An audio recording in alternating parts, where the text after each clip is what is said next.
there, and welcome to our show, The Shit No One Tells You About Writing. I'm Bianca Murray, and I'm joined by Carly Waters and Cece Lira from PS Literary Agency. Hi, everybody. It is Carly here for another client author interview. I am just so blessed with so many incredible clients with books coming out this year, and I get to bring them to all of you, talk about the behind the scenes. So I'm very excited to welcome Anna Mitchael, who's the author of this lovely book and many more that we're going to talk about. We have a very fun conversation planned. So we're going to be talking about everything from Anna's writing background, her copy editing experience, working in magazines, and as a fun throwback, we thought that we would read her query letter aloud on the show for you guys so that we can, in the true spirit of the show, talk about query letters and what spoke to me in her query letter and have just a fun query letter conversation as a little throwback. So that is our plan for today. So welcome, Anna, to the show. Thank you. It's good to be here. It's actually kind of a big throwback because it's 2021. I queried you for this book. I know, time flies. I feel like pandemic years don't count. We can just subtract a couple of those years. Fair enough. Yes. So I gave a little bit of a background about you, but Anna, why don't you tell the audience all about you and your writing background and how we got to this moment? Okay, that sounds great. So I started writing straight out of college. I worked in ad agencies and I was a copywriter. And so that's kind of where I learned how to write. I learned to tell stories. I learned to work hard with very little tangible things that you see, which, or benefits, I guess, which benefits you as like a novel writer because you go a long time sometimes without a product, So advertising kind of trained me in. I always wanted to write books on the side. That was always kind of the dream. And so eventually, after a while, I went freelance and started writing books on the side. My first book came out in 2010. It was published by Seal Press. It's called Just Don't Call Me Ma'am. And it was a book of essays. And my second book came out in 2015, was published by Berkeley. It's called Copy Girl. And it's kind of it's just a fun roast of all the years that I spent working in advertising. I wrote it with a friend of mine that I worked with in New York. And then around that time, post 2015, I decided I wanted to go back to work full time. So I went editorial and I went into the magazine world and started freelancing a lot for magazines. Eventually, I went on staff at Magnolia Journal and worked there for many years and loved my time there. And I don't know, it was just a totally different side of writing. And it didn't introduce me, but it kind of brought me back to my love of shorter form, which eventually came around to me writing this book. And so now I am back to freelance. I do freelancing, I do ghostwriting.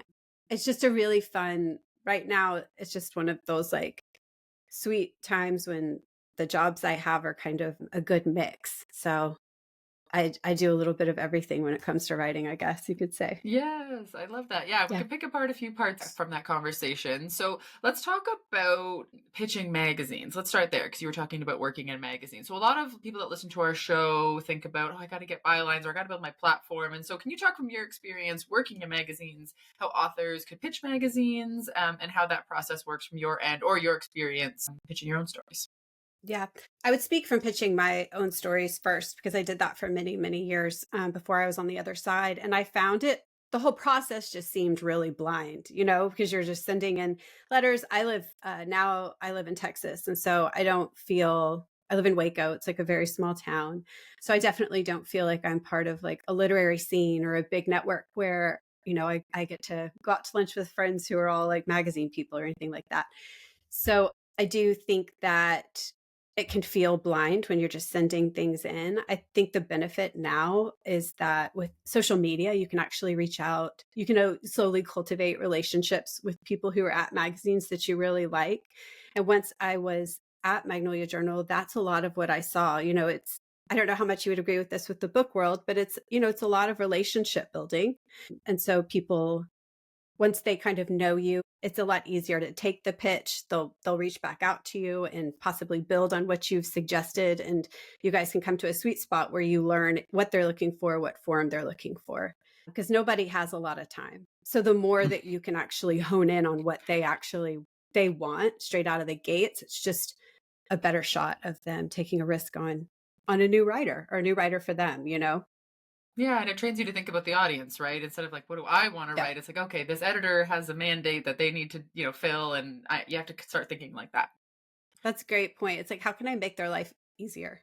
And it's like the writers that come in with that perspective of like, I want to give you a home run and it's a home run for me and like everybody wins. Like that's a very different perspective than like, oh, hey, I just have this story that I know is going to be great. It's like if you've gone into their brain a little bit, it's probably going to be a better sell.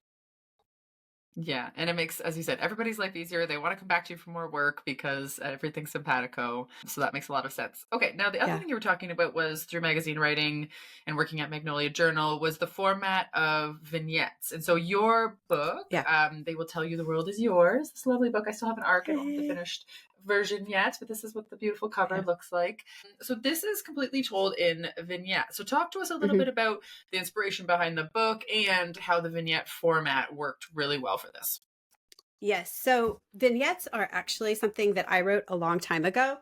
I guess when I first started out and I was like working in New York, I was writing really short stories and I was doing like a night school class. And the teacher for the class was this really well-respected author. And she was just basically like, this probably isn't going to work. You're never going to be able to sell a book of vignettes like you should just write like a traditional novel. And I mean, I took her advice because and I probably should have. She was like a well-established author, like knew what was going on. And I fully walked away. And I was like, okay, this is just going to be nothing. And I went and I learned how to write books. And so then, like a literal almost 20 years later, when I was sitting there looking for a way to convey this like life phase that I felt like I was in and this way that I was feeling and how I was looking at the world and seeing my friends, what their experience was, I wanted a format that felt like it could really get to the core of that. And I just ended up back in this vignette place. And so it was this really interesting, like coming back around to what I'd started with. And then I think at Magnolia Journal, I also saw, people were really resonating with these like short stories that just are sized correctly for how we're living now. It's like people want the deep thoughts, like they want thought provoking messages, but our lives just right now aren't built to necessarily always have time to sit down and take them in a huge novel format. And so I really wanted to make it easy on people and I wanted it to be something that was digestible. And so that kind of all ended up back in this way of vignette. But within the book, it's like there's 85, I think, after the edit, 85, 86.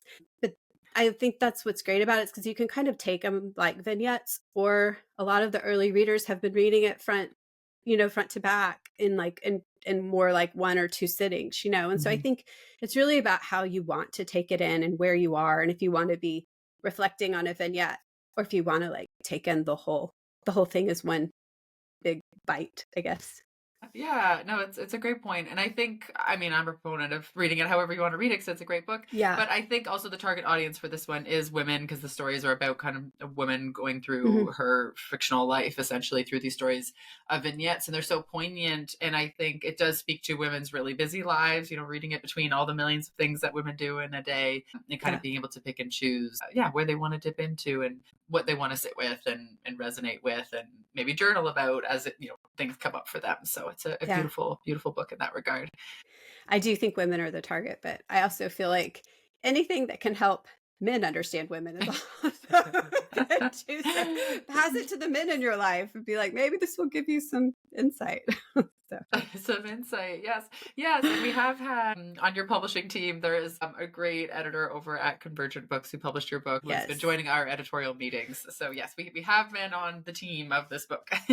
Yes. And I love having all the voices speaking into it. It's great.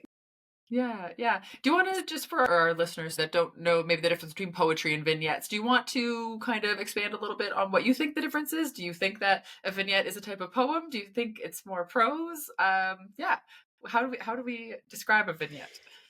So I'm going to speak from this as a very uneducated poet, right? I know the poetry that I love and that I read, and that for me, it's always like a very evocative experience to get deep into a book of poetry. And I hope that vignettes are also like that. To me, a vignette is like a slice of life story. Mhm. It's kind of taking like a scene from your life, and the way that these are written in this book, they have that kind of lyrical quality to them. A lot of them Mhm. do, that I think that I'm always drawn to with poetry. And a lot of them have that kind of, the ending comes back around from the beginning, and it gives you that feeling of completion, like great poems do. And I think just that idea of them being capsules of thoughts, is Mhm. very similar between the vignettes to the poems. But obviously, I mean, I think they're different in that they travel a little bit more, like the vignettes kind of travel a little bit more than I think typical poetry does. And Mhm.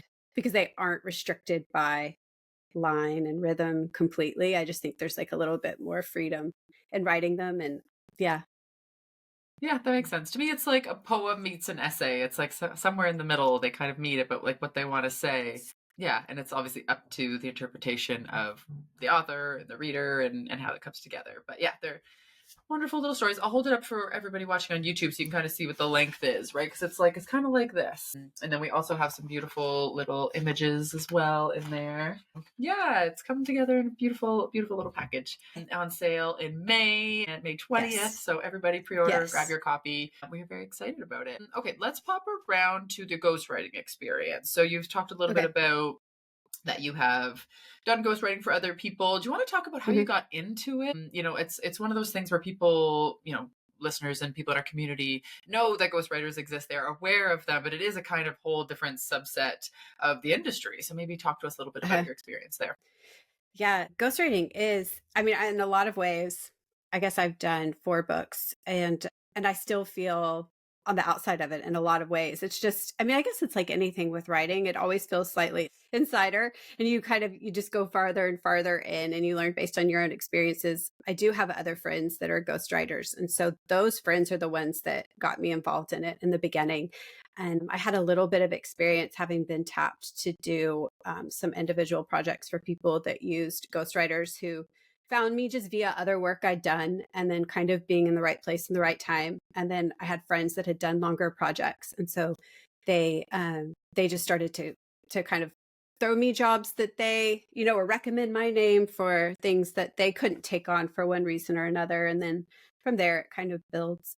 But ghostwriting in itself basically can be just working on a proposal with people. It can be helping them do the proposal and the manuscript. It can, you can come in a lot of different ways. I've come in and just helped people with an essay component of books that have like other materials in them for, say like cookbooks, things like that. So you're just kind of coming in, I think sometimes to be a thought organizer, and then to help them get words on the page, because usually the people that you're working with are either just too short on time, or they just, writing isn't their specialty. Their specialty is this other thing in the world. And so they need someone that can help them translate it in. Yeah, it's such an incredible world. I follow along with a lot of publishing news, and there's now a ghostwriters conference where you can kind of like go and talk to other ghostwriters Yes. and learn about, everything going on in that world. So it's interesting. It used to be one of those things where nobody really talked about the ghostwriter, or it was, they're not mentioned anywhere in the book or anything. But now there's a lot of like with so and so on the cover. So there's like all these different like revealings, I guess, of how ghostwriters, work with their authors. And sometimes they're called collaborators. There's like all these different ways to kind of Right. frame it. Yeah. Yeah, I think that's what I've always called it, like story collaboration. I find that people do kind of move away from that ghostwriting term, but Yeah. I like the old school. I think it's funny. It is kind of, because it's sort of what it is to me. It feels like you kind of go in and then you just know when you fade out, and it's just, it does. It feels like a You feel very like a ghost. correct term. Yeah. We use, yeah, I guess we do use the word collaborator in my experience more. But yeah, I love Yeah. that storyteller, collaborator, all of that wonderful stuff. So let's talk a little bit about, we were talking off camera, I guess, about how you think about creativity and putting yourself out there and the fear that kind of comes with all of this. Do you want us to talk a little bit about how you kind of get outside of your comfort zone, or how you keep going in the face of, being worried or concerned, or, having those creative blocks? How do you work through some of those things creatively within your own mind? I've been thinking about this a lot lately, and partially because I think the time of this book has taken so much time to go from when I was writing it just all the way through to now. And, when there's that much time, it's very easy to spill or to fill that space kind of with worry. I mean, that's like, there's a lot of waiting in publishing, right? You're kind of always waiting for the next thing. And I think that this process, I would have told you 2 years ago that I was like, just like couldn't handle it anymore. Like I couldn't handle the waiting. I was like, I was done.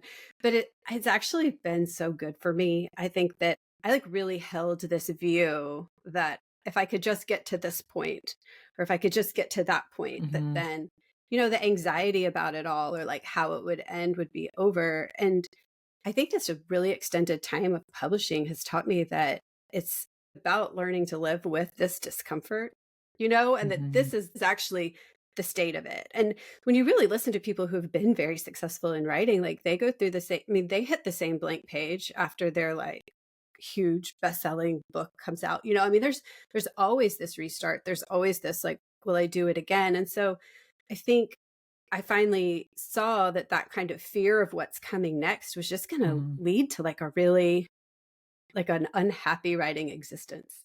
So this book has taught me that of just deciding. I think 2 years ago I decided, I was like, well, I'm just going to write no matter what happens. So I kind of have to surrender that out in order to not be a miserable person while this cycle is happening, because hopefully it'll continue to happen. and Hmm. and so I think that there's a lot of that, just kind of letting it go and knowing where you stand in the process and what you want out of it, and then not getting swayed. Yeah, I love that. There's so much in there to unpack. Yeah, there's also the you may or may not feel this, but do you feel any sort of like jealousy or it's like, grass is greener over here? Because it's kind of within the realm of what we're talking about, this idea of like wanting to be at peace with where you are in your career and knowing you're on the right path, but like seeing there's just so much noise. Oh, for sure. For sure. I mean, I think the jealousy is like a really real part. I think that the social media brings that out a lot too, of Hmm. just, and that's not news to anyone. I mean, we all see that. We know how it works. But I think the jealousy actually, like, I think I have a friend that always is advising to like dig a little deeper into it. And I think that that's like, I used to run from it and be like, shit, like I shouldn't be feeling that way. And what is this? And I should just go harder. Like I should just push. But now I'm like, well, wait, this is like an indication that this thing that this person is doing is something that I really want in my life. And so I feel like I've been trying to take it more of like, all right, then, like almost lean into it and try as opposed to running from it and being scared. So I think now when I really feel it, I use it as a chance to be like, okay, is this part of my picture that I'm kind of going for? Because it's clearly something that I'm feeling like I want.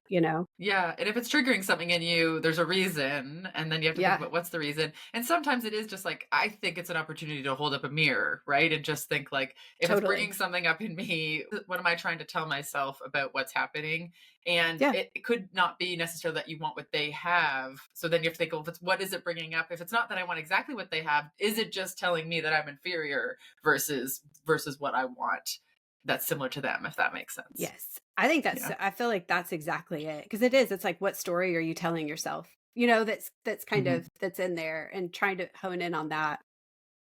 Yeah, it's so complicated. And as an agent, It I'm always is. like looking on the outside, trying to advise everybody. I'm like, eyes are on your own paper, in Yeah. terms of how to get through it. But it's just, yeah, as you said, it's a reality. We see it on social media. We see it in the deals that are announced, and so got this, and this is happening over here. And there's Yeah. just so much you don't know about what happens elsewhere. And it could be that you think the grass is greener over there, and most of the times the grass is actually not greener over there. Right. I know everybody's kind of in their own set of weeds. And I think that that's, I don't know. It's not that you wish that on other people, but I think just that kind of like acknowledgement that like, and maybe, that's actually something that ghostwriting really gave me. And I can say that within publishing of like, I think that I had this idea that some people just had it a lot easier. And then you go Mhm. work with celebrities who are kind of in a lot of ways like the golden children of our society, and they're having a really shitty time making books too. Like it's hard. And like they have just as many kind of, they feel like they get a blow off from some agent, where they're, and it's, Yeah. they might have gotten a deal a lot easier than, a normal person like me or something like that. But they have their own set of publishing troubles, and writing is just as hard, and coming up with. So I think seeing that Mhm. made me really be like, because it's so easy to be like, woe is me. Why won't anybody like answer my query? And I feel all of that.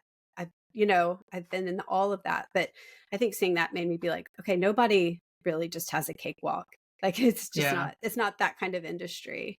Yeah, yeah. And I think also like talking about the celebrity stuff, a lot of times they're writing memoir where they have to mine these like deeply personal things about their life and relive these, like, some could be traumatic or not traumatic depending on the story. Yeah. But I just think sometimes they're the ones writing the most like deeply revealing stories. And so it is really hard for everybody to tell the truest story that they can tell in book form, however they tell it. I agree. I think that that is a huge challenge. And there is a whole different level of pressure and scrutiny that they know is going to come on the Mhm. other side. Like there's a certain freedom. Like I have a certain freedom. And these stories in this book are fictional, but obviously they're, they're kind of mined from my life, the lives of people I love. But when you're writing, you're just like, will anybody ever read it or care? Like I can let it all hang out. Like I can put it all on the page. And I think, Mhm. somebody that knows their book is going to get published and going to be looked at and judged in certain ways brings that to the table. It's a lot more to push to the side so you can come up with a story. Yeah, yeah, and I mean, not to like continue to wax on about it, but I feel like it is really brave of them, putting themselves out there in that scenario, and it is like a PR move. Often they've been Yeah. through it's this time of their life, and they want to tell their story, and it's all kind of PR driven. But yeah, it is. I guess my point is anybody telling their story in any way is a brave thing to do, no matter Mhm. how it makes it out. Yeah. So should we get into your query letter? As you know, Ooh. on the show we critique many query letters. I will not actively critique Anna's query letter, Oh, you should but though. It's fun. Let's do it. so I had to resend it to Anna because she hadn't seen it in a while. So she is going to do the classic podcast method where she reads her query letter out loud. And we haven't practiced this. So then I will chime in after and give my notes and kind of bring to life for you guys what I found interesting or thoughtful about her query and why I wanted to eventually work with her. So I will turn it over to Anna to read your query letter aloud for everybody. Okay, here we go. Hello, Carly. As deputy editor for Magnolia Journal, every day I read messages from women searching for purpose in their late 30s, 40s, and 50s, and realizing the carrots they have been chasing have not led to fulfillment. These women want to connect with anything that feels like truth. What some may label a midlife crisis, I believe goes much deeper. Within their desire to find meaning is a hunger for spiritual awakening. How did I get here? And if none of this matters, what does? Are the questions. Now there isn't an answer. They will tell you the earth is whatever you want it to be. Strung together in 85 vignettes, this work of fiction tells the story of a woman who has absorbed so much of what everyone expects that she is cut off from her own needs and desires. Once she realizes how far off course she has gone, she is faced with the precipice choice. Will she begin the painstaking process of redefining her reality? The heroine, earnest, fallible, and hopeful, is above all else human. We look at her struggles and we find ourselves.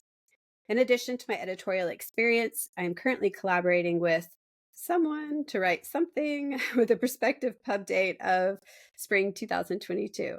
I also authored Just Don't Call Me Ma'am, published by Seal Press in 2010, and Copy Girl, published by Berkeley in 2015. When They Will Tell You the Earth is Whatever You Want It to Be is published, I plan to heavily leverage my position at Magnolia. This will mean complete access to Magnolia Journal for positioning and promotion, as well as tapping into the entertainment arm of Magnolia Network, where I regularly pitch content to be included and expanded for shows. Below, I've attached the first 10 pages of this adult coming of age story. I would be honored to share the full manuscript at your request and to partner with you for publication. I believe this book has the potential to be a life changer for many. Sincerely, Anna Mitchell. Yay, good job. Some people stumble over reading their own query letter, and you did such a good job.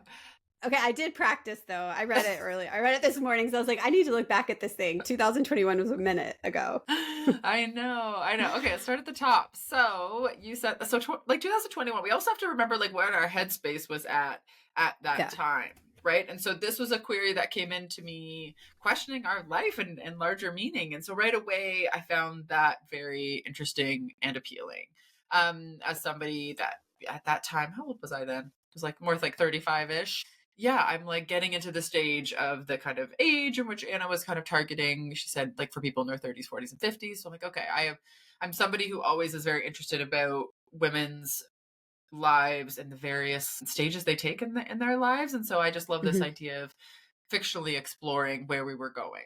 Also, I love Magnolia magazine. I've read it for years and years and years and bought lots and lots of issues. And so I knew and based on eventually what I read, the voice of what you were putting together in this series of vignettes was the voice of the journal, because you had spent so many years working for Magnolia Journal and the kind of style of that magazine. And I knew whenever I read that magazine, I got a certain sense of like ambitious piece, it was like, because it's a beautiful magazine, but there's something, just like there's aspirational about it, but also life affirming. And I knew, again, if Anna worked for that magazine, that essentially, these stories could make me feel the same way.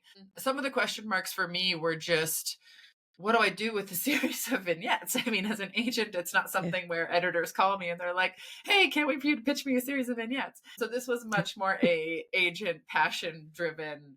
I'm really excited about, what the story potentially has to say. And a lot of times what I have to do is just think, how do I just find the person or the people that this will also speak to? And as an agent, my job as a tastemaker is to know if I'm feeling these feelings, then I know certain other people are going to feel this way too. And who are those people and how do we target them? And is a book the right way to do it? Because again, you've been doing all this work in this style for the magazine, for the journal. And so like, does there need to be a book? I always have to ask that question as well. And I did really feel like pulling this kind of work together in one format, it was a book. And so I felt like it was a book. I knew it was for me, therefore I knew it was for other people. I knew it was going to be maybe a little bit of a gamble in terms of trying to find somebody who understood what a vignette was and how you put it together. The other thing we came into, eventually when we were working together was, is this fiction or nonfiction? So you pitched this as a adult coming of age story, which is really interesting. So, and also kind of a hard phrase. I swear, I wrote a bunch of question marks by that today. I was like, why'd you choose that? Adult coming of age story. But go ahead, sorry. But it's like, sometimes we use that terminology now called a second coming of age story. Like we use that term in publishing sometimes because there is this whole like version of your life, whether it's like, I forget how to pronounce it, but like matrescence, it's like when a woman becomes a mom. Like, so there's like that coming of age. And then there, there's all these things in adult life actually that we do kind of come of age in a new way. So yeah, that was a little bit clunky, but we can both agree.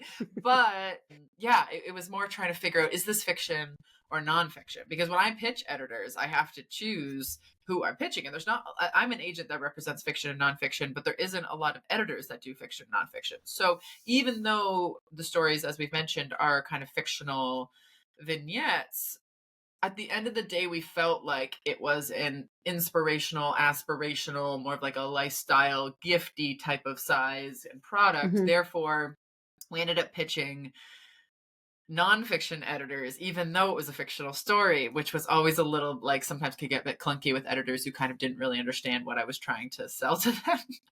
But we did find exactly who we needed to find in terms of, the person and the people and the imprint that really got it. It's Convergent Books, who is an imprint of Random House. And they really understood from the beginning really what we were trying to do, which was incredible.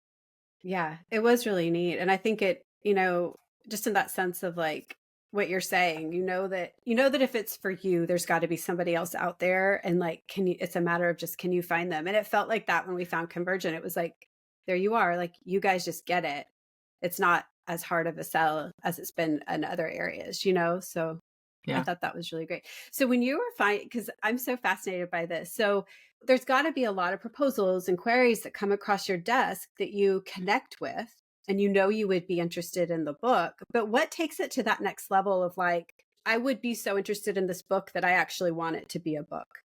Does that make sense? Like, what takes you over that threshold of like, okay, this is a fight that I'm going to go in for, when because obviously some books probably come to you and you're like, done. This is going to be this is the best. It's an easy sell. But when something comes that's hard, how do you know?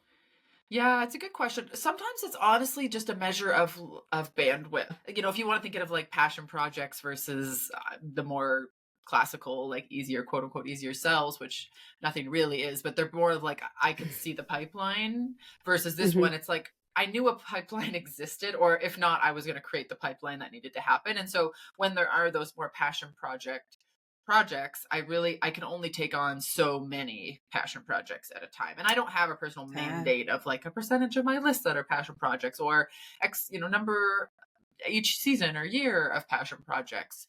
But I do know sometimes they take a little bit more work or Hmm. emotional toll, I guess. As an agent, I guess over the years I've separated the personal from the professional. But as I said, I am a tastemaker in the sense that this is speaking to me, and therefore I want it to speak to other people. And so if it gets Hmm. rejected, is that rejecting the part of me that sees the vision and sees where this can go? So again, like in the Yeah, terms of that emotional drive that I have to put into it to believe that this is going to work, there is only so many projects I can work on like that in any given year, if that makes sense. I don't know if that that answers the totally question. makes sense. Yeah, no, it Yeah. really does. And I guess life has a lot of those ways that we just know how much we can give to the extra, right?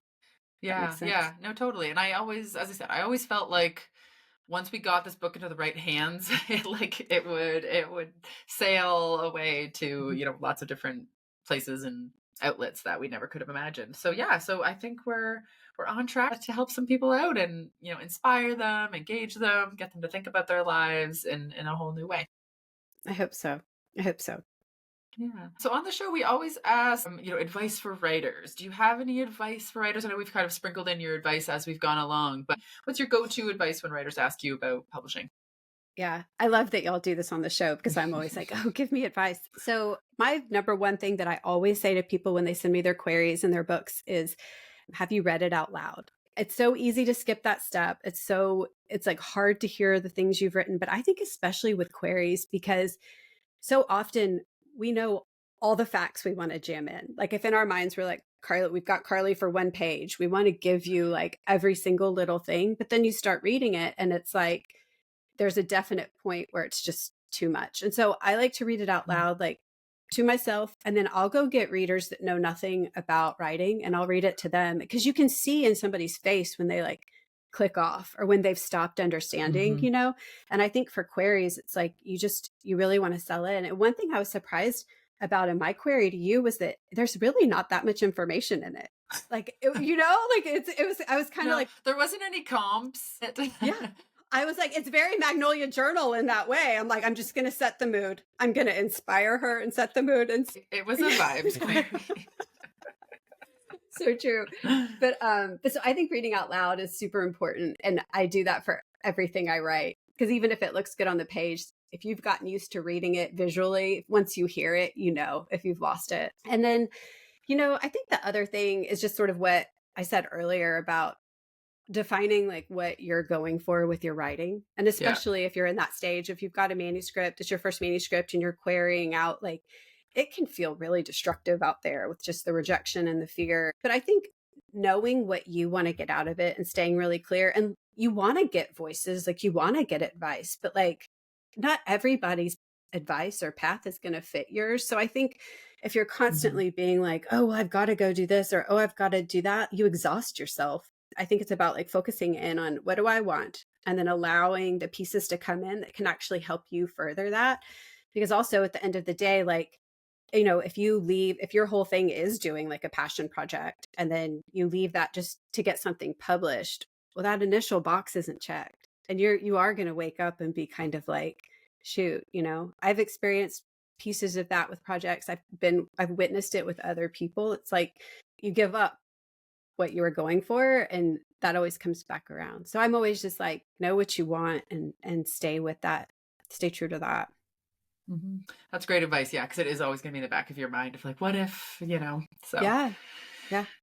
Totally. great advice. Well, thank you so much for coming on the show, Anna. I'm so excited for They Will Tell You the World Is Yours to come out Yay. and, expand people's imaginations and the way they think about their lives. So thank you so much for writing it. Yes. I am your number one original fan of this project. So I'm Oh, and excited to thank you. see everybody else enjoy it. I know it's good to have the 4 years, like, coming to fruition. May 20th. It'll be fun. Thank you so Hi much. everyone, welcome to our author interview. I'm very excited today to speak to a Toronto author. Those of you who are watching on YouTube will see me holding up the book, The Summers Between Us. Right, so today's guest is a writer, reader, and chronic couch napper, a second-generation immigrant. Her writing explores themes of identity and belonging wrapped in stories of romantic and familial love. She currently lives in Toronto with her partner and small yet demanding dog. It's my pleasure to welcome Noreen Nunja. Noreen, welcome to the show. Thank you so much for having me, Bianca. It's wonderful to have you because it feels very full circle. We're going to discuss how your query letter was discussed on Books with Hooks, and we're going to get you to read it to us and see how that evolved. But before we do, for our listeners, I'm going to read you the flap copy so that you have some context. Right. So Leah Juma thought she'd buried the dreams of her heart long ago. But when she's forced to return to her family's summer cottage on Pike Bay, the life she's carefully crafted begins to unravel. The perfect immigrant daughter, Leah has carved out a successful career as a corporate lawyer and has just started dating a man who fulfills all her mother's criteria for the ideal son-in-law. But underneath her polished life lies a secret she's never spoken of, one she fears could have destroyed her family a decade ago. Back at the Bay, Leah stumbles upon memories she thought were long forgotten, and at the center of it all is Wesley Forrest, the boy she left behind, the boy who knew her dreams better than anyone. Their friendship and young love once burnt bright, woven through long, sun-drenched days and whispered promises of a future together. But when family pressures and heartbreak pulled the two lovers apart, they were forced to follow separate paths. Now Wes is back in her life, and with him old wounds and feelings surface. As the two confront the choices and secrets that divided them as teenagers, Leah must decide if she can heal from the past and finally embrace the life and love she's always craved. Could a second chance with Wes be worth risking everything for? Told over the course of 5 years in the past and one summer in the present, Leah will discover that sometimes the only way forward is through the heart's deepest scars. Dun, dun, dun. Right. So as I said earlier, Noreen, you had your query critiqued by a guest agent quite a while back on Books with Hooks. And that critique raised some very relevant points about how work can be interpreted by different readers, etc., etc. Could you take us a bit through that experience?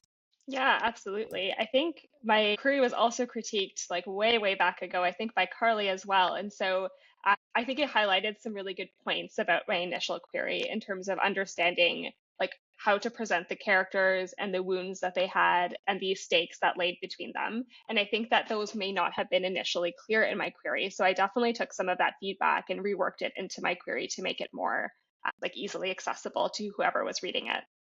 Amazing. And will you read for us now what that final query letter ended up being, the one that landed you your agent? And after that, I'd love to hear about your journey to publication.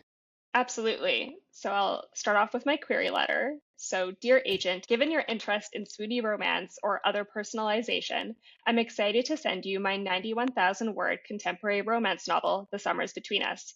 This novel is a dual timeline coming of age story with a second chance romance set in Canadian cottage country, like Carly Fortune's Every Summer After, paired with a second generation Indian immigrant protagonist torn between two cultures, as seen in Samya Dev's Well Behaved Indian Woman. Leah Juma is happy. She's on track to make partner at her law firm. She's dating men who meet her parents' expectations for son-in-law, and her formerly tender heart is kept safe beneath her sharp business dress. But when tragedy strikes her beloved cousin's household, Leah returns to her family's rural property to offer support. Making matters worse, Leah finds that Wes, her first and only love, still lives next door. For 5 hot, sticky summers, teenage Wes and Leah landscaped cottage lawns, lounged on the lake, and shared their deepest fears and greatest hopes. Despite her traditional parents' warnings that a white person would never be welcomed in their family, Leah knew that Wes is the one for her. But after a mistake with devastating consequences, a guilty and heartbroken Leah vowed to never see Wes again. Now, 10 years later, Wes is torn between two worlds, the placid town he grew up in and the glimmering city that swallowed him whole and spit him up. Both Leah and Wes are unable to deny the pull that brought them together so many summers ago. The two reconcile, hoping that by understanding their mistakes a decade earlier, they will be able to uncover their true selves. But unless Leah can forgive herself and allow Wes to share the burden of the consequences of their reckless romance, they'll be forced to stay on the safest path instead of paddling off course together to chart their future. Like Leah, I'm a second generation immigrant from the Indian diaspora, and my experiences growing up between rural and urban Canada informed the story. This manuscript was selected for the Word is Diversity mentorship and was workshopped with Redacted and assistant editor from Redacted. I'd be thrilled to share more of the manuscript upon your request. Sincerely, Noreen. Amazing. So take us through that. I'd love to hear, did you have a querying strategy? Did you do it in different levels? Were there certain people who were your A-listers and then you moved on? How did you find the agents you wanted to query, and how did that all unfold? Yeah, absolutely. So when I initially started querying, kind of two things that happened at the same time. So I'd been fortunate enough to be selected for the Word is Diversity mentorship, where I had the opportunity to work with an editor from a Big Five in shaping my novel. And so, kind of through that mentorship, I was connected with other writers and authors, and also had been linked kind of through a friend of a friend to somebody who was working at what is now my publisher. So kind of concurrently, while I had started querying, my manuscript had also been taken to acquisitions at my publisher. And so the two things kind of panned out at the same time, where I received an offer of publication while I was actively querying. And my agent had asked for my full before an offer of publication had been offered, but it definitely gave me an opportunity to kind of nudge the agents that I was interested in. In terms of selecting agents, I kind of did what I think a lot of people do. So I looked at, like the agents and the agencies of various books that I like to read. And this was still when Twitter was still somewhat functional. So, also through like social media presences, kind of following authors and writers and seeing what was kind of out there, as well as just generally looking at MS wish lists and seeing who was interested in stories, like romance stories and stories about like BIPOC individuals. Right. And so here's something as well that a lot of people think, that if you get an offer from a publisher, it's that much easier to get an agent. But I've spoken to a lot of authors who say that isn't the case, because a lot of the time the agent wants to be the one who is busy negotiating between that particular publisher and other publishers. But when you have this kind of situation, you're kind of locked into that publisher, which means it's harder for the agent to do their job. So was that the case with you, or were you still able to look at quite a few agents and be, this is my criteria, and what kind of criteria were you looking for?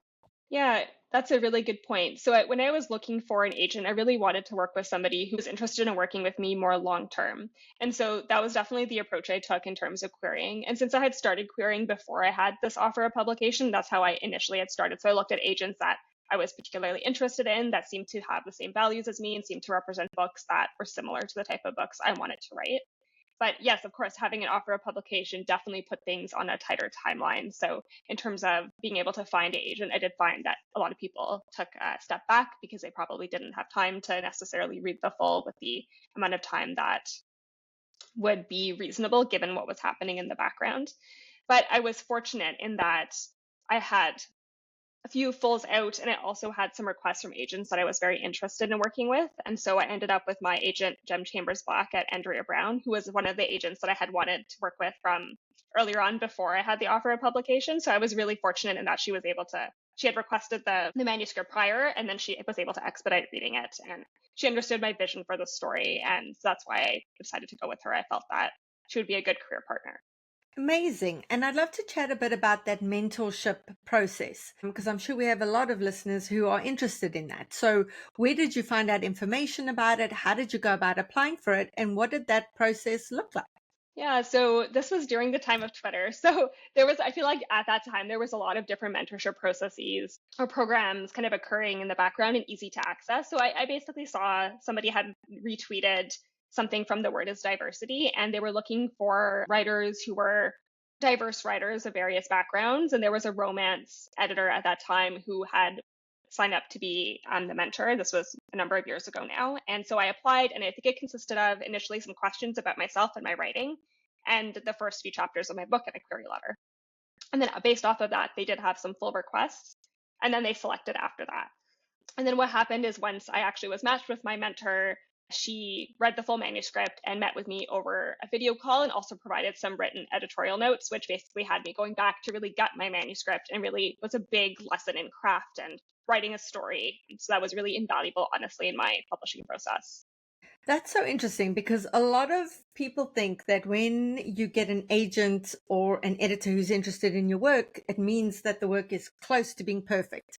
And yet so often, and we've heard this even with really big books and books along the way, that an agent will acquire it, or an editor will acquire it, or an agent will say, I really love this, but you're going to have to completely rip it apart and put it back together again. And most writers by that point give up because they're like, I've been doing that for the last 5 years and you want me to go back to the drawing board. So this is where tenacity and a shared vision come in. Like, how easy was that for you to wrap your head around this person being like, you've clearly got potential. I like this, but you are going to have to start all over again. What did that feel like? So my fatal flaw is what I've been told is that I like to kill my darlings. So I loved it, I guess. Like, I mean, at first I had my usual, like, oh no, it's terrible. How am I ever going to like dig myself out of this hole? And then I very happily threw it all out and rewrote it again. And I think that's my strength and also my weakness. Like, definitely as I went through like the editing process with my acquired book, my editor was like, okay, let's not rewrite it all this time around. But I feel like I like it in a, maybe it's a type 2 fun kind of way, it's a little bit painful, but you really like, you might enjoy it as you kind of get through it. So I really liked the act of going in and excavating my characters and my story. It really made me think more about what I was trying to do. And I think it made me more intentional in my writing. But I can absolutely see how it can be so intimidating, right? Because like writing 90,000 words or 100,000 words isn't actually the only goal. It's rewriting them, it's replotting them, it's talking about them, it's asking for feedback, it's crying over them. It's definitely more arduous to write a book than maybe it looks like from the outside. Yeah, very much. This is all part of the circling the building that I'm constantly speaking about. People think circling the building is just the beginning. It's not. Sometimes you have to keep circling the building, and sometimes you establish that you've been circling the wrong damn building, and then you've got to leave that building and find the right building and start circling that as well. And I really do take my hat off to authors who are prepared to do that, because there are a lot of people who are like, no, I've worked on this now for 5 years. It's perfect as is. If you don't like it, tough. And they aren't even open to that discussion. And so it takes a real dedication to a particular story and to the craft to be able to say, okay, I'm starting this all over again, but the book is going to be so much better for it. So that's amazing. You have an author's note with trigger warnings. Was that something that was always in? Was it something that your publisher suggested? So I suggested it. I thought that, I think like there's things that happen in life that can be very challenging to go through. And sometimes reading books where these things are highlighted can be difficult. And I just wanted to give people a little bit of a heads up before they go in, just so that they're prepared in case those are topics they don't want to explore right now. Yeah, we're seeing that more and more with books these days. And I think we're going to keep seeing that as well. So I love that you mentioned Carly Fortune as a comp, because it was so wonderful seeing Canadian cottage romances having their moments. It's like before that, Canadian authors were basing their cottage romances somewhere in New York or somewhere in the US, places that most of the time they hadn't even visited, or they'd maybe visited once. So they didn't really know what cottage country was like there, because they felt like that's where things had to be. And then Carly broke through and created this whole market, which has just been incredible. Were you at any point considering basing this anywhere else but in Canada? Were you inspired by Carly at all? Or were you already way back saying, I'm going to base this in Canada and tough, I'm not changing the setting? That's a great question. So it's funny. So just to go back a little bit. So the manuscript was originally titled Every Summer when my mentor selected it. And I think it was a couple months before Carly's book came out. So obviously the title had to be changed.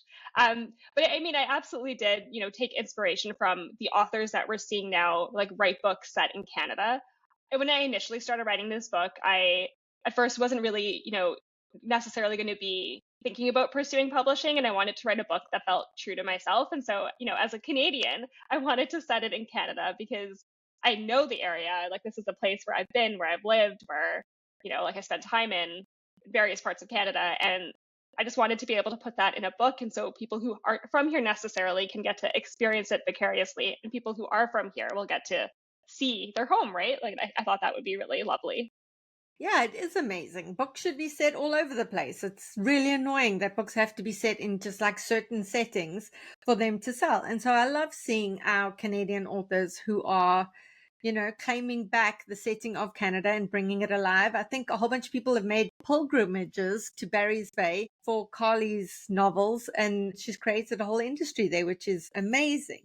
So, okay. The story covers one summer in the present tense, in the present that's happening now. And then we have 5 years in the past. Was this always your structure? Is this a structure that evolved? Can you take us through a bit of your thinking in terms of the plotting or pantsing of the novel and how you set that all up? Yeah, so I think in general, it kind of followed that construct. So it was always like one summer in the present and about, I think it was like 4 or 5 summers in the past. But in terms of how it was chunked out when I was pantsing it, I will say that the pacing didn't necessarily make sense. Like some of the summers were very, very long and some of the summers were really short. So there was more intentionality going back during editing to kind of parse those all out. But I really wanted to be able to explore the summers and how, their friendship and their romance and also the family dynamics were evolving over time as Leah grew older and her challenges became different. And then I felt like one summer in the present was the perfect amount of time, to get a chance to fall back in love again. So that's why I wanted to focus really on the now of the adult Leah and Wes and where they had been in the 10 years where they hadn't seen each other and who they wanted to be in the future. Yeah, it's really ambitious to drive a story like that because generally when we get pulled back to the past, it slows down the pacing, it slows down the tension, we get dragged back, and then it's difficult to bring us back into the present again. And every single time we go to the past should be doing the heavy lifting of heightening what is happening in the present so that we're even more curious about what's going to happen in the present in a plot forward way. And every time we go into the past, it's to answer questions or to create even more questions in the reader's mind. So it really is a juggling act to try and figure out, okay, now is the moment at which I'm launching back into the past, but I can't spend too long in the past before I bring us back to the present, or else the present sort of impetus is going to lose its momentum. So was that something that you felt is where your mentors and your editors really helped with? Did you have beta readers along the way? What did that look like? Yes, absolutely. I totally agree. The transition from present to past can be a place that will bog a story down. And I definitely, in my early drafts, had that problem. So my editors and my mentors were very helpful in terms of kind of looking at what are the pieces of the past that are actually integral. Because, as somebody who was like really interested in my characters, I maybe explored a little bit too much of the past initially. So a big portion of it was tightening the past, but also strengthening it. And there was lots of pieces that were already present in the past scenes that could have just been condensed or ripped out to make sure that they just shone in like one scene rather than being reiterated over and over again when it wasn't really necessary.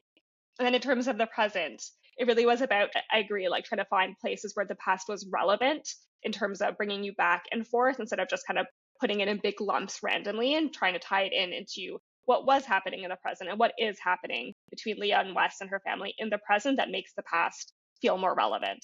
And so it was definitely something that like beta readers, my editors, my mentors all helped me kind of refine, especially I think as a debut is like, as you said, right? Like it's a difficult challenge. I hope that we've gotten there now, but it took a lot of legwork and thinking and getting feedback from other people.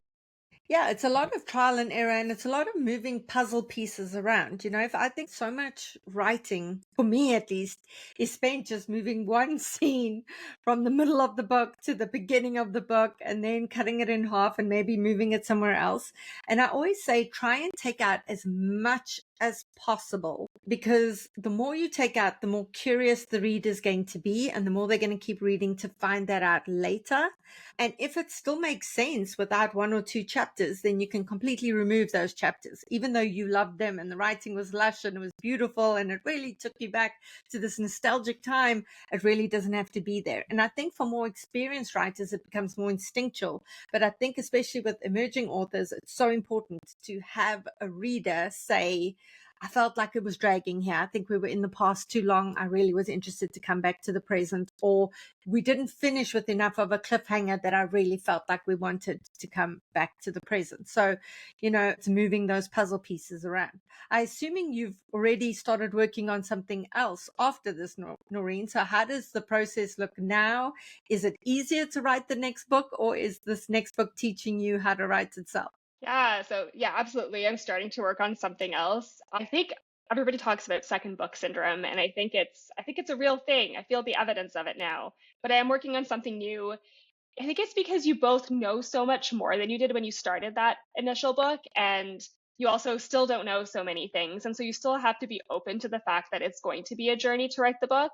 So the new book that I'm working on, unless things change, is not a dual timeline book. So I need to stop thinking about what does the past look like for this character in such intense depth and focus more on the present forward momentum.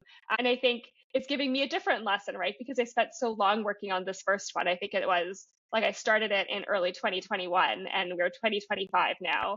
And so I've spent so much time in that mindset of writing a dual timeline book, writing a second chance book, that I have to keep reminding myself about, what am I trying to do with this story, and focus on that and try not to let myself obsess about what I'm writing. And if it's not as good as it was for my first book, because my first book had years and years of labor put in, right? And a first draft has not that much years of labor, even if you are more experienced when you come to the page. So yeah, I absolutely think I'm still learning, and this book is going to teach me a big lesson, I'm sure, by the time I'm done. And are you writing this one on contract? Do you have a deadline? Yes, I'm writing it on contract. So it's the first time I'm writing on contract. So I think it's a common experience that having a deadline can create its own mental barriers. I'm definitely somebody who prefers revising. So revising on deadline can be painful, but I can do it. I enjoy it. I'm mentally ready for it. Drafting on deadline is a different game because I think I took so much time with the first book, right? Because it wasn't on deadline. It was for me. It could be a gigantic mess because I didn't necessarily have to share it with anybody. There's more pressure, I think. And while I'm still really, really excited for this story, there's also that, that little like looming deadline scaring me a little bit as I turn to the computer and try to keep my butt in the chair and make forward momentum. Yeah, it is. And especially if you're a perfectionist, that's something they don't warn you about, is if you are a perfectionist, that first book, you decide when it's done, you decide when people are going to see it. When you're writing on a contract, they decide this is the deadline. And if you feel like it isn't that polished, you can have a complete panic attack and be like, oh my God, this isn't polished enough, but people still need to have it at that particular date. So yeah, you have to keep pivoting when it comes to your process. Let's chat a bit about your favorite tropes in the genre, Noreen, and how you played around with them.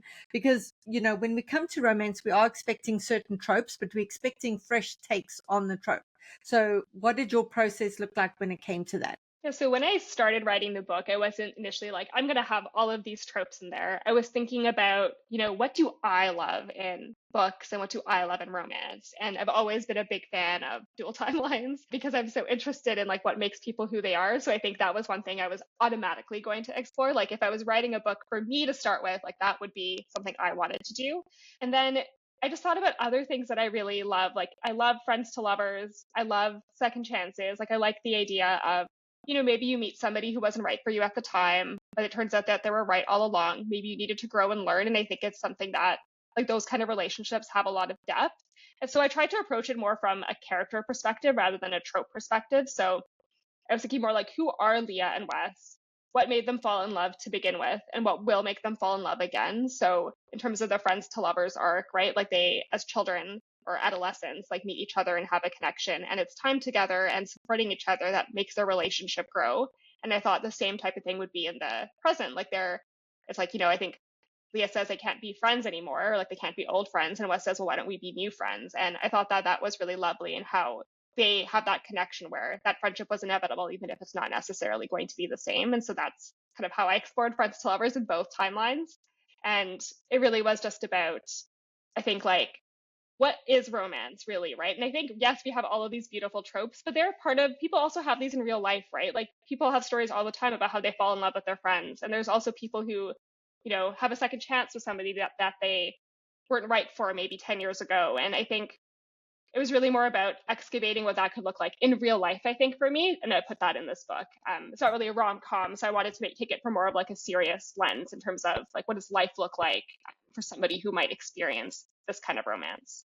Yeah, I mean, a trope is there for a reason. People love it because it does come from real life. The very important thing here, though, is that you don't just have an arc for the two characters in terms of their romance, because especially with a trope like this, each of them on their own needs to change enough, or at least one character needs to change enough to allow them to work now when they didn't work in the past. So you've got to work on those individual character arcs as well to make sure that they have changed sufficiently by the end so that they can be together. And you've got to work on their journey together as well. So do you have some advice for our listeners there in terms of hitting those beats along the way to make sure that her arc was complete? Yeah, absolutely. So in the past timeline, I really thought about, who Leah was, and not like she was somebody who both wanted to be with Wes, but also had this, deep desire, deep fear of like failing her parents or failing her family. And I think she internalized that a lot. And that was really a big part of, I don't want to spoil anything, but I think a big part of her overall arc in the past. And in the present, she's still kind of there, right? Like she's a little bit static. She spent this decade in stasis, and she needs some sort of impetus to move forward from that mindset and to make the changes that will allow her both to have a second chance romance, but also to have fulfill her own journey, right? Like she needs to change as a person to be happy. And so I really had to think about what would be like a motivator or like a catalyst for this change, and kind of embed that in the present timeline. Like what would push her to see where she was struggling and what would motivate her to make that change. And I think that's a good way to approach this kind of romance and approach this kind of story, is really digging deep and seeing what is this person's flaw, why do they have this flaw, and how can we help them heal it. I love that so much because that leads to organic growth. It feels true to the character. It doesn't feel like they're a puppet who's been manipulated through a plot that you want them to have. So it's really getting to know the character, where their wounds are, where they're struggling, so that you can work them through all of that to get to the point where they come out on the other side changed, having grown and better. We're at the end of our interview time, Noreen. This has been so amazing. For our listeners, if you're watching on the YouTube channel, I'm holding up The Summers Between Us. We will link to it on our bookshop.org affiliate page. If you buy the book there, you support an independent bookstore and you support the podcast at the same time. So the great news is that Noreen is going to be at my book launch on the 9th of June. We have a lot of authors, a lot of agents who are coming to that event, and Noreen's going to be there. So you must come and you'll get to meet her, right, Noreen? Yes, I'm so excited to celebrate Bianca's new book. It's going to be amazing. I'm so excited to celebrate the writing community. I keep forgetting that there's a book to launch. I'm just like, all my author friends are going to be together and it's going to be incredible. So make sure you come out to that and get to chat to a lot of the authors that we have on the podcast, and the agents as well. Noreen, we wish you much luck with this title and look forward to what you come up with next. Thank you so much, Bianca. Hello, everyone. I am super excited to announce a very special guest. Laura Loeffler is a writer and veteran of the New York City art world. She currently lives in Colorado with her family. Tell Them You Lied is her debut novel. And you may remember from social media that Laura is my client. I am so excited to welcome her here, not just because this is a fantastic book and it's going to be a fantastic interview, but I'm also just really excited to have, for the first time ever in the Shit No One Tells You About Writing, a guest who is worse at technology than I am. Before we just started recording, Laura and I were like, where are the buttons? We don't know. Usually Bianca does the stuff I'm doing, guys. And I was lost and Laura was lost, and it was really hilarious and we really laughed together. So welcome, Laura. I'm so sorry, Cece. Thank you. Hi. Don't begin the interview by apologizing. No, your book is all about female ambition and empowerment. You're not allowed. Okay, I won't apologize then. Good. I love it. Okay. So speaking of your book, tell our listeners about your writer origin story, and not necessarily this manuscript, just like writing. When did you start writing? When did you know it wasn't just a hobby for you, meaning you wanted to make a career out of it? Because I know you're a creative person because of your art background. So did one stem from the other? Like, what's the situation there? Tell us about it. I mean, I think the first poem I ever wrote, I think I was in 4th grade, and I remember where I was when I wrote it and how it made me feel and everything. It was amazing. And I think ever since that time, I knew that I wanted to write and eventually, be an author, have something published. It's funny, I was thinking about this because I studied creative writing in undergrad, when I was, a teenager and thought I would be a writer, thought I would be a professional writer.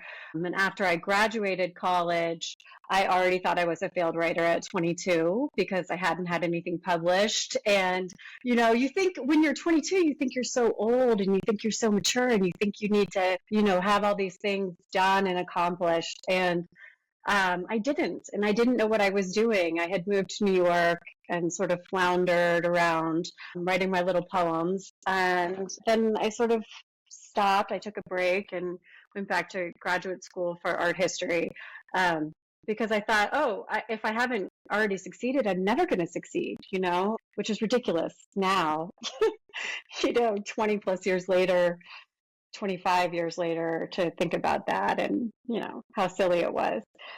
But yeah, I never stopped writing even when I was working at galleries and stuff in New York, and I always had it in the back of my mind that I would continue and eventually write a book, whether it was poems or a novel or anything. I wasn't sure, but I always had a Word document on my computer and would mess around. But yeah. I love that because, I love so many things about it. It wasn't until quite late in my life, like as an agent already, that I discovered that so many talented writers have a background in poetry. And that can just be like dabbles in poetry, appreciates reading poetry. And I don't think that's a coincidence. I always say that in order to make it in publishing, you need a talent for storytelling, a talent for writing, and the right mindset. And when it comes to the talent for writing, a lot of it is like sentence level stuff. And in poetry, like every word matters so much, right? And the bar is so high. So I think that makes a lot of sense. And I also appreciate what you said about feeling that you were like too late to the game, because I think that anyone who looks back, especially honestly, if you're in your 30s, 40s, 50s, I don't care. You look back to your 20s and you're like, I thought I had it all figured out. How wrong was I?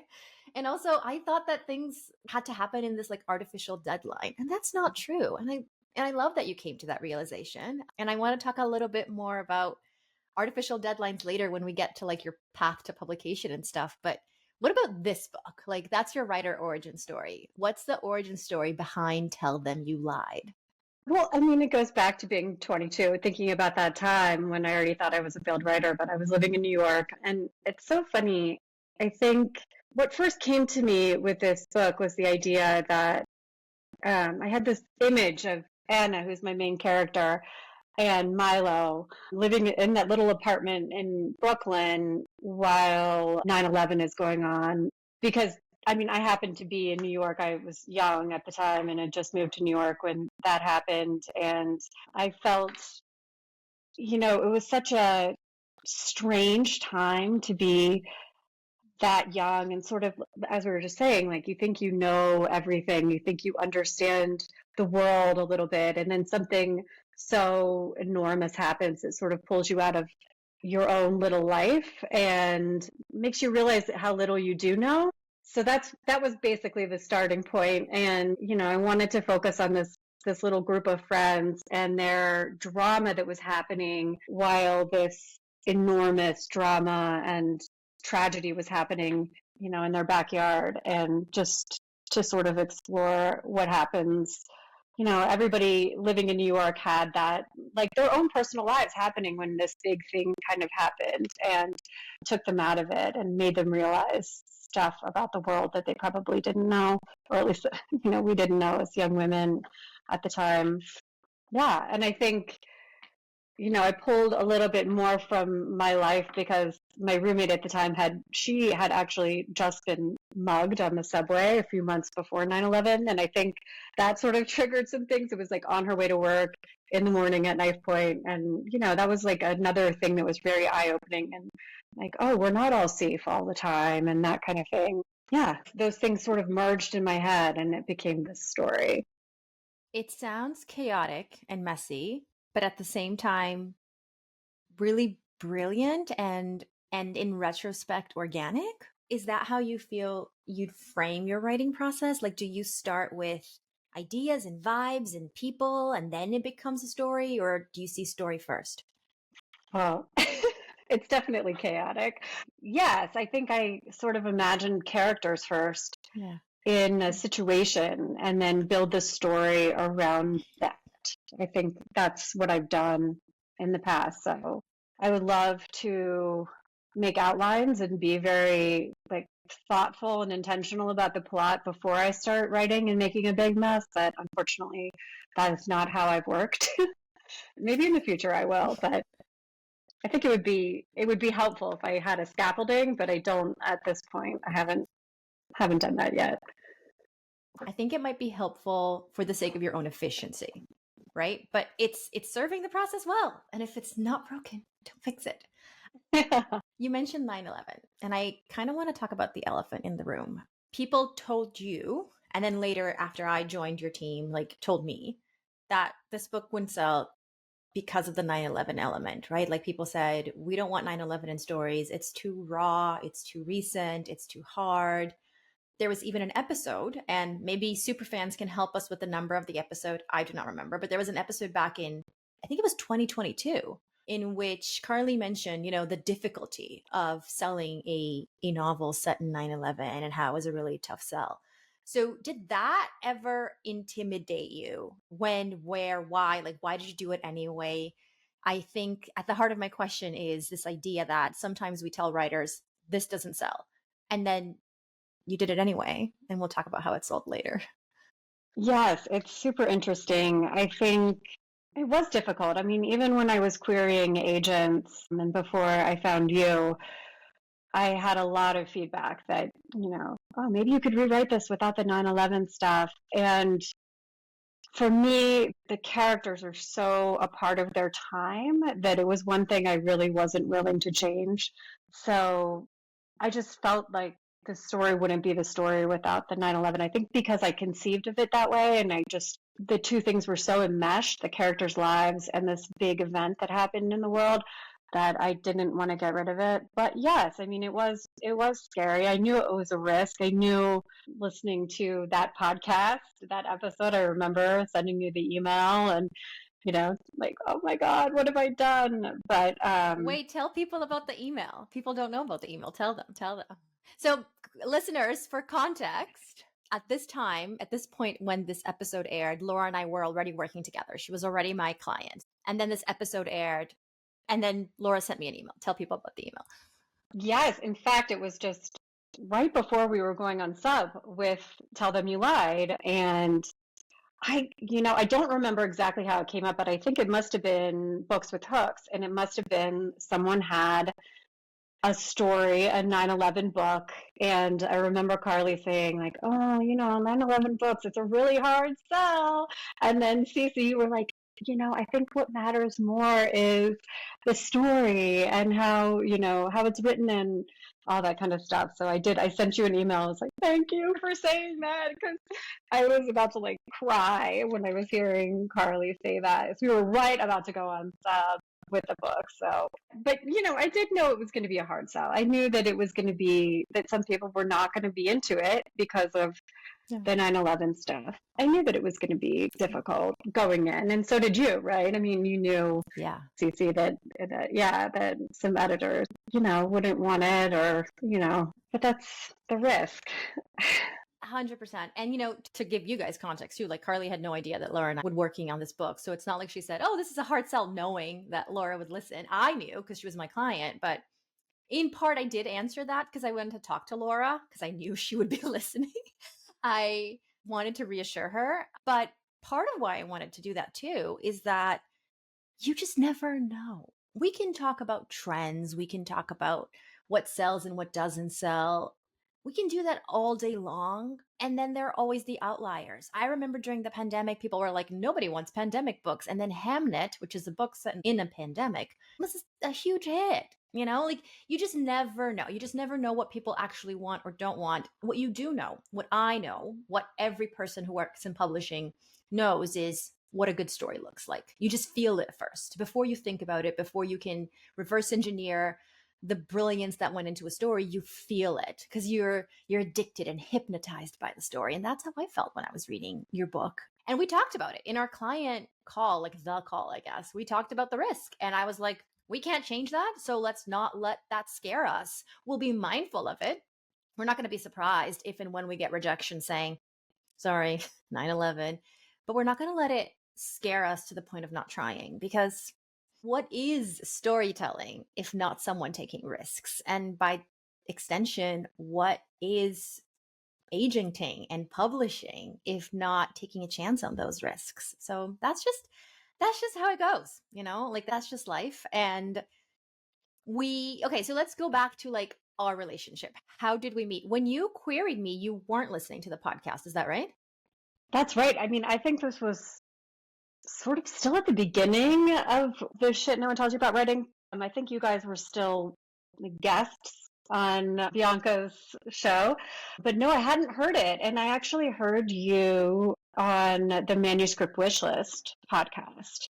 So that's how I was introduced to you. That's how I found you. And I queried you before I heard you on this podcast. So in retrospect, if I could take it back, I would rewrite my whole query letter based on like your preferences exactly, but I didn't really know them at the time. So I did have, a few mistakes in there, but I think you saw past them. Thank you.